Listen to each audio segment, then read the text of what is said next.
Hello friends, welcome. आप सभी को स्वागत है मेरा यूट्यूब चैनल षडुप सिंघोड़ाई ऑफिशियल पर। मैं हूं षडुप, आप सभी का दोस्त। आप सभी को नमस्ते। और मैं बात करता हूं साइंस एंड टेक्नोलॉजी लेकर। तो वैसे ही एक इम्पॉर्टेंट खास टेक्नोलॉजी लेकर आज हम लोग बात करेंगे, जो कि है ब्लॉकचेन टेक्नोलॉजी। तो कैसे ब्लॉकचेन टेक्नोलॉजी डिजिटल इंडस्ट्री में, डिजिटल ट्रांजैक्शन में एक बहुत बड़ा रोल प्ले कर रहा है, उसको लेके आज हम लोग बात करेंगे। So here we go, today's topic blockchain technology. Blockchain technology, अगर आप बोलेंगे कि आजकल आईटी इंडस्ट्री में सबसे ज्यादा एडवांस जो टेक्नोलॉजीज है उनमें से ये एक है ब्लॉकचेन टेक्नोलॉजी। सो ब्लॉकचेन टेक्नोलॉजी में क्या होता है, इट्स अ डिसेंट्रलाइज्ड प्रोसेस जहां पर जो ट्रांजैक्शंस होता है, डिजिटल ट्रांजैक्शंस होता है, वो बहुत ही सेफ एंड सिक्योर तरीके से होता है। क्योंकि जब भी हम लोग नॉर्मल बैंक में जाते हैं, डिपॉजिट करते हैं, विड्रॉ करते हैं, तो उनका जो डेटा है वो हमारे पासबुक में हार्ड कॉपी में या तो मिनी स्टेटमेंट पे रहता है, जो कि हम लोग ऑनलाइन पे चेक करते हैं। तो every transaction details, customer details, KYC, ये जो सब है वो एक्चुअली इंफॉर्मेशन है, वो डेटा है। तो बहुत वाइटल डेटा है और उसको सेफ और सिक्योर करना जरूरी है। सिमिलरली डिजिटल सेक्टर में जो करेंसीज है, जो कि डिजिटल करेंसीज है, लाइक बिटकॉइन, इथेरियम, पाई, ये जो सब कॉइन्स है वो डिजिटल कॉइन्स है। तो कॉइन्स है, करेंसीज है, पैसा है, तो डेफिनेटली ट्रांजैक्शंस भी होता है। तो वो जो ट्रांजैक्शंस होता है उसको सही तरीके से मेंटेन करने के लिए, उसको टेम्पर प्रूफ करने के लिए, जैसे कि किसी भी तरीके का क्वालिटी में उसका मतलब सिक्योरिटी के तरीके से भी आप लोग देखेंगे, उसका कुछ प्रॉब्लम ना हो, ट्रांसपेरेंट रहे डेटा, सबको मेंटेन करने के लिए जो टेक्नोलॉजी है वही है ब्लॉकचेन टेक्नोलॉजी। सो नाम से ही पता चल रहा है कि ब्लॉकचेन मतलब ब्लॉक्स, बहुत सारा ब्लॉक्स रहता है, सीरीज ऑफ ब्लॉक्स, एक के बाद एक रहता है, उसको मिला के एक ब्लॉकचेन बनता है। और वो एक ब्लॉक में एक एक डेटा रहता है। वो कुछ भी डेटा हो सकता है, वो ट्रांजेक्शन डेटा हो सकता है, कस्टमर डिटेल्स हो सकता है, एनी काइंड ऑफ डेटा, वो एक एक ब्लॉक में सेव रहता है। अभी It consists of chain of blocks, जैसे मैंने बताया, each containing a list of transactions linked together using cryptographic hashes. Crypto means आप जानते हैं कि hidden. तो cryptographic hashes, hash एक ऐसा चीज है जो जैसे कि हमारा फिंगरप्रिंट यूनिक है, आधार नंबर आपका जो है वो यूनिक है। सिमिलरली एवरी हैश उसका एक यूनिक नंबर होता है, मतलब एवरी डेटा के पीछे, एवरी ट्रांजैक्शन डिटेल्स के पीछे एक यूनिक नंबर होता है, वही है हैश एक्चुअली। सो वो लिंक होता है हैश से। वो कैसे होता है मैं अभी कुछ देर बाद ही इलाबोरेट करके आपको बताऊंगा। So the concept of decentralisation means that no single authority has control over the network and transactions are verified by a distributed network of nodes rather than a central authority. Simple तरीके से समझते हैं, जैसे कि centralise मतलब एक ही authority रहता है, वही डिसाइड करता है सब कुछ, लेकिन ब्लॉकचेन टेक्नोलॉजी में डिसेंट्रलाइजेशन प्रोसेस में काम होता है। जैसे यहाँ पर की फीचर्स मैंने लिखा है कि डिसेंट्रलाइजेशन मतलब मल्टीपल अथॉरिटीज रहता है, उस अथॉरिटी का जो मेंबर्स है उस सभी का राय, सभी का ओपिनियन इंपॉर्टेंट है। कुछ भी इंफॉर्मेशन पे हाथ डालने से पहले, कुछ भी चीज चेंज करने से पहले वोटिंग होता है। सबका वोट अगर एक्सेप्ट होता है तभी जाके वो फर्दर प्रोसेस होके कुछ डेटा चेंजेस होता है। मतलब मैं अकेला एज अ अथॉरिटी मेंबर कुछ भी डेटा के साथ टेम्परिंग नहीं कर सकता, तो मैं पकड़ा जाऊंगा। क्योंकि सभी के पास जो ब्लॉकचेन का डेटा है, सभी अथॉरिटीज के पास एक मास्टर कॉपी रहता है। मान लीजिए 5 या 10 अथॉरिटीज मिला के एक ऑर्गेनाइजेशन बनता है एक ब्लॉकचेन का, ब्लॉकचेन इंडस्ट्री का, तो सभी के पास जो ब्लॉकचेन का जो टोटल इंफॉर्मेशन है, जो मास्टर कॉपी सबके पास रहता है। इसीलिए no single entity control the blockchain network, एक एंटिटी इसको मेंटेन नहीं करता। इसीलिए ये बहुत ज्यादा सेफ एंड सिक्योर है, क्योंकि बहुत आसानी से कुछ चेंजेस नहीं होता यहाँ पर। तो ये डिसेंट्रलाइजेशन प्रोसेस में काम करता है। उसके बाद transparency, all transactions on the blockchain are visible to all the participants, enhancing trust and accountability. क्योंकि डेटा के साथ, क्योंकि ये तो पैसा मतलब हार्ड कॉपी जैसा, मतलब हार्ड नोट नहीं है, सॉफ्ट नोट्स है, मतलब डिजिटल कॉइन्स है, देख नहीं सकते हम लोग, खाली फील कर सकते हैं और मोबाइल पे देख सकते हैं कि मेरे पास इतना कॉइन्स है तो INR में, इंडियन करेंसी के हिसाब से कितना वैल्यूएशन हुआ है, तो यही देख सकते हैं। तो कस्टमर का जो ट्रस्ट है उसको मेंटेन करने के लिए ये बहुत ट्रांसपेरेंसी मेंटेन करता है ताकि कुछ भी चीज लीक ना हो जाए। उसके बाद immutability means once block transactions is recorded on the blockchain it can not be altered और डिलीटेड। एक बार अगर ब्लॉक में वो डेटा सेव हो गया, आपका transaction details, KYC, customer details, कुछ भी, उसके बाद आप उसको आसानी से ऑल्टर नहीं कर सकते, डिलीट भी नहीं कर सकते। नियर टू इम्पॉसिबल है। मतलब हो सकता है उस सब ऑथोरिटी का ओपिनियन ओके रहना पड़ेगा। तो आप खुद अगर आपको लगता है कि गलती कर दिया, इसको चेंज कर देते हैं, तो नहीं होगा, पूरा सिस्टम ही बिगड़ जाएगा। तो इसीलिए इम्यूटेबिलिटी सिस्टम इसमें अवेलेबल है, तो आपका डेटा बहुत टाइट सिक्योरिटी में यहाँ पर रहता है। उसके बाद सिक्योरिटी, इसलिए मैंने बताया कि cryptography ensures that transactions are secure and resistant to fraud and tampering. Cryptography एक ऐसा सिस्टम है जहां पर आपका डेटा का सिक्योरिटी मेंटेन होता है ताकि आपका डेटा सेफ रहे। तो मेन थिंग इज ब्लॉकचेन बहुत एनक्रिप्टेड है। जैसे कि आप व्हाट्सएप में देखते हैं एंड टू एंड एनक्रिप्टेड, यहां पर अभी बहुत ज्यादा एडवांस टेक्नोलॉजी के साथ आपका transaction details, transaction data safe and secure रहता है। तो कैसे वो होता है एक बार जस्ट हम लोग देख लेते हैं। मान लीजिए एक ब्लॉक, वन ब्लॉक, ये जो ब्लॉक है मतलब वन डेटा और वन रिकॉर्ड, जिसको हम लोग हैश बोलते हैं।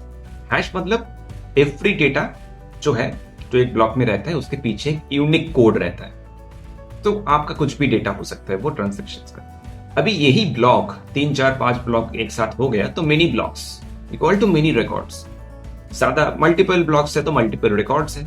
इसी तरीके से चेन ऑफ रिकॉर्ड्स, जो चेन ऑफ ब्लॉक्स एक के बाद एक रहता है, ऐसा जो रहता है उसी को ब्लॉकचेन बोलते हैं। मतलब मल्टीपल ब्लॉक्स एक के साथ एक कनेक्ट रहने के बाद जो चेन बनता है वही है ब्लॉकचेन। तो आप सोचिए लाखों ब्लॉक रहता है तो लाखों चेन, मतलब ब्लॉकचेन वो लाखों ब्लॉक के ऊपर बना हुआ है, तो कितना सारा डेटा हो सकता है। जैसे लाखों में कभी वो नहीं होता है, वो बहुत ज्यादा होता है क्योंकि इंफॉर्मेशन और डेटा बहुत फास्ट है। एवरी डे, एवरी सेकेंड कुछ ना कुछ all over the world transactions हो रहा है डिजिटल करेंसी। सो इसी तरीके से ब्लॉकचेन में डेटा सेव रहता है। सो वन डेटा मतलब ट्रांजैक्शन डिटेल्स, रिकॉर्ड्स मैंने बताया। वन हैश, वो हैश क्या है? हैश है कि one fingerprint, one unique code पर डेटा। एवरी डेटा के पीछे एक यूनिक कोड रहता है ताकि सब अलग अलग रहे। एक का मतलब एक यूनिक नंबर सबका रहना चाहिए, इसीलिए हैश रहता है। और वन प्रिव हैश मतलब प्रिव फॉर प्रीवियस हैश करके एक हैश होता है जिसमें भी रिकॉर्ड्स रहता है। सो इसमें एक इंटरेस्टिंग चीज ये है कि ये जो ब्लॉकचेन आप देख रहे हैं एक के साथ एक इंटरलिंक है। एक का डेटा, मान लीजिए ये जो डेटा है इसका डेटा इधर भी रहेगा और ये जो डेटा है वो अगले वाले ब्लॉक में भी रहेगा। एक सिंपल एग्जांपल मैंने यहाँ पर दिया है। मान लीजिए एक नया इंफॉर्मेशन हैश है इफ, जो इफ करके है, वो एक डेटा है ट्रांजैक्शन डिटेल्स, लेकिन ये ब्लॉक के साथ अगले वाले ब्लॉक का भी इंफॉर्मेशन अटैच्ड है। देखिए यहाँ पर प्रीवियस हैश, तो इसका पहले वाला कौन सा था? ये वाला हैश तो अभी इसका डेटा इफ के साथ अटैच है। अभी का डेटा के साथ अटैच है प्रीवियस हैश डी का डेटा, तो इसका डी का डेटा इधर है, तो इसका डेटा में है, का डेटा एफ में है। तो इसी तरीके से एक के बाद जो चेन होता है सबके साथ सबका डेटा लिंक रहता है। तो सपोज अब इफ डेटा को अगर चेंज कर दिए, उसके साथ टेम्परिंग किया तो आपने, तो का डेटा भी चेंज हो जाएगा, चेंज हो गया तो डी चेंज हो जाएगा। इसी तरीके से जो डेटा, जो पहला वाला डेटा है वो सब कुछ कोटा, मतलब पूरा चीज ही चेंज हो जाएगा। सो इसी तरीके से ये टेम्पर प्रूफ है, मतलब टेम्परिंग आप इसके साथ नहीं कर सकते। और जो पहला जो डेटा है, पहला जो हैश है, उसको बोला जाता है कि जेनेसिस ब्लॉक। जेनेसिस ब्लॉक मतलब शुरुआत तो किसी ना किसी से तो करना पड़ेगा। तो सपोज इसमें ये है फर्स्ट ब्लॉक, तो वो है जेनेसिस ब्लॉक। उसके बाद से एवरी डेटा इंटरलिंक होता है और ये एक मास्टर ब्लॉक होता है जो जेनेसिस ब्लॉक होता है, जिसके बाद से एक ब्लॉकचेन स्टार्ट होता है, जिसको हम लोग एक्चुअल बेसिस पे प्रीवियस ब्लॉक बोलते हैं। प्रीवियस हैश बोलते हैं। सो इसी तरीके से चेन जो रेडी होता है वही है ब्लॉकचेन, जहां पर मल्टीपल डेटा स्टोर रहता है। किसका डेटा? ट्रांजैक्शन डिटेल्स का डेटा अभी के लिए। क्योंकि टाइप्स ऑफ ब्लॉकचेन में हम लोग अगर देखेंगे कि मल्टीपल ब्लॉकचेन्स रहता है, like public blockchains. Public blockchains क्या है? Anyone can join the network, participate in consensus and read और write data. Example bitcoin, Ethereum, ये सब देखिए, ये बिटकॉइन है, ये इथेरियम का लोगो है। पब्लिक ब्लॉकचेन्स तो अवेलेबल है ही। आप अगर किसी डिजिटल कॉइन को खरीदना चाहते हैं तो खरीद सकते हैं। ब्लॉकचेन खरीदना आज बहुत टफ है क्योंकि वैल्यूएशन थोड़ा ज्यादा है। इस तरीके से और भी मल्टीपल, जैसे कि पाई एक कॉइन होता है, BWB वो एक ब्लॉकचेन रहता है। तो इसी तरीके से मल्टीपल ब्लॉकचेन्स रहता है जो कि पब्लिक है, कोई भी इसमें पार्टिसिपेट कर सकता है, उसमें जाके उसका करेंसी को एंजॉय कर सकता है, उसको लेके ट्रांजैक्ट कर सकता है। ऐसे प्राइवेट ब्लॉकचेन्स भी रहते हैं। प्राइवेट ब्लॉकचेन्स मतलब access to the blockchain network is restricted to authorised participants. मतलब गिने चुने कुछ ऑर्गेनाइजेशन, कुछ प्राइवेट इंडस्ट्री के पास ही एक्सेस रहता है कि वो उस कॉइन के साथ काम कर सकता है, ट्रांजैक्शंस कर सकता है और उसका डेटा उसी तरीके से ब्लॉकचेन में सेव होगा। तो वो प्राइवेट ब्लॉकचेन्स होता है जो पब्लिकली अवेलेबल नहीं। और लास्ट है कंसोर्टियम ब्लॉकचेन्स, जो 50-50 है, जो 50% पब्लिक भी है, 50% प्राइवेट भी है। मान लीजिए it's operated by a group of trusted entities. Consortium blockchains are semi-decentralized and are suitable for industry collaboration. Semi-decentralized इसीलिए है, जो ऑथोरिटीज है उसको छोड़ के भी जो प्राइवेट इंडस्ट्री है उसके साथ कोलैबोरेट होता है कभी कभी। तो इसीलिए सेमी डिसेंट्रलाइज्ड है, क्योंकि फुल डिसेंट्रलाइज यहाँ पर नहीं हो सकता क्योंकि थर्ड पार्टी और any kind of private industry इसमें जुड़ा हुआ है। तो इसी तरीके से डिफरेंट काइंड्स ऑफ ब्लॉकचेन्स रहता है और उसी ब्लॉकचेन्स के हिसाब से वहां पर डेटा सेव होता है। उसके बाद हम लोग ये जानते हैं कि एप्लीकेशंस कहाँ है। ये जो ब्लॉकचेन के बारे में हम लोग इतना सुन रहे हैं, तो कहाँ पर एप्लीकेबल होता है? तो फर्स्ट है क्रिप्टो करेंसी। क्रिप्टो करेंसी मतलब जैसे मैंने बताया डिजिटल करेंसीज, उसको सही ढंग से, सही तरीके से क्रिप्टो करेंसी बोला जाता है। तो Bitcoin and any other crypto currencies use blockchain as their underlying technology for decentralised digital payments.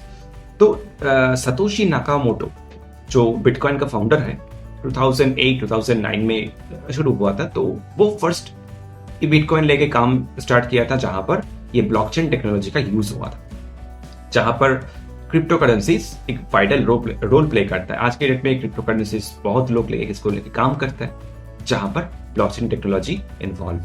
Voting system, जिस सिस्टम में जहां पर वोटिंग होता है, लाइक जिस वोटिंग मशीन पे ब्लॉकचेन टेक्नोलॉजी है, वो बहुत ज्यादा टाइट सिक्योरिटी में रहता है। उसमें रिस्क भी मतलब बहुत कम होता है क्योंकि फ्रॉड नहीं कर सकते, टैंपरिंग नहीं कर सकते, मैनिपुलेट भी डेटा को हम लोग नहीं कर सकते। तो वोटिंग सिस्टम में भी आजकल ये ब्लॉकचेन टेक्नोलॉजी को हम लोग यूज करते हैं। आइडेंटिटी मैनेजमेंट करने के लिए like blockchain based identity solutions offer secure and decentralised ways to manage digital identities. आपका जो आइडेंटिटी है उसको अगर आप सिक्योर करना चाहते हैं, सेफ रखना चाहते हैं, तो ब्लॉकचेन टेक्नोलॉजी, जो ब्लॉकचेन बेस्ड आइडेंटिटी सिस्टम है, वो आपका डेटा को सेफ एंड सिक्योर रखता है। और health care, electronic health records can be securely stored and shared on a blockchain, ensuring data integrity and privacy। क्योंकि पेशेंट्स डेटा, पेशेंट सेफ्टी के लिए, पेशेंट्स का जो डिटेल्स है, जो कॉन्फिडेंशियल डॉक्यूमेंट्स है, डिटेल्स है हेल्थ केयर इंडस्ट्री में, उसको भी मेंटेन करने के लिए ब्लॉकचेन टेक्नोलॉजी को हम लोग यूज करते हैं ताकि आपका डेटा सेफ एंड सिक्योर रहे। So this is all about blockchain technology, जहां पर एक टाइट सिक्योरिटी में, ट्रांसपेरेंट प्रोसेस में और डिसेंट्रलाइज प्रोसेस में एक डेटा, एक ट्रांजैक्शन डेटा और आपका वोटिंग अगर हो रहा है तो वोटिंग का कुछ भी डेटा आप सेफ एंड सिक्योर रख सकते हैं। So that's all for today. मिलते हैं नेक्स्ट वीडियो।